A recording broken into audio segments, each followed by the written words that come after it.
Hi எல்லாருக்கும் வணக்கம். ரொம்ப நாள் கழிச்சு ஒரு வாய்ஸ் ஓவர். குட்டீஸ் இருக்கிறதுனால அடிக்கடி வீடியோ போட முடியலங்க. நம்ம எல்லார் வீட்லேயும் ஏதாவது ஒரு பொருள் வாங்கிட்டோ தான் அதை அப்படியே பையில் கவரில் வச்சுருவோம். ஆனால் அதெல்லாம் கையாக எடுத்து வச்சுட்டோம் அப்படின்னா கொஞ்சம் கிளட்டர் ஃப்ரீயாக இருக்கும். கிச்சன் ஷெல்ஃப் சும்மா ஷோக்கு தான் வச்சுருக்காங்க, அதை யூஸ் பண்ணல அப்படின்னு சொல்லி ஒரு சில பேர் கமெண்ட் பண்ணியிருந்தாங்க. இது 100% ஒர்க்கிங்கில் இருக்கிற கிச்சன் தாங்க. நம்ம கொஞ்சம் டைம் ஸ்பெண்ட் பண்ணோம் அப்படின்னா நம்மளாலேயும் அந்த மாதிரி கிச்சனை நீட்டாக மெயின்டைன் பண்ண முடியும்.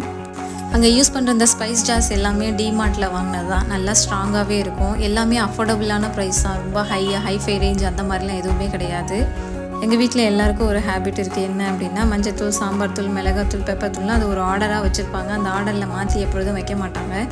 அதனால் எடுக்கும்போது ஈஸியாக எது எங்கே இருக்குன்றதை கரெக்டாக எடுத்துருவோம். இந்த டெக்கர் ஐட்டமுக்கு பின்னாடி வச்சுருக்கிறதுலாம் ரேராக எடுக்கிற ஐட்டம்ஸாக தான் மோஸ்ட்லி அரேஞ்ச் பண்ணி வச்சுருப்பேன். இந்த பேஸ்கெட்ஸ் எல்லாமே புல் அவுட் மாதிரி தான் இருக்கும். அதுவும் எடுக்கிறதுக்கு ஒன்றும் பெருசாக சிரமம்லாம் கிடையாது. இந்த கிளாஸ் ஜார்ஸ் எடுக்கிறதுக்கு சிரமமா இல்லையா அப்படின்னு நிறைய பேர் கேட்குறீங்க. இல்லவே இல்லாத கேப் நிறையா இருக்கிறதுனால ஈஸியாக நம்ம ஹேண்டில் பண்ண முடியும். நீங்கள் என்னென்ன டிப்ஸை ஃபாலோ பண்ணுறீங்க அப்படிங்கிறத மறக்காமல் கமெண்ட்டில் சொல்லுங்கள். பாய் மக்களே.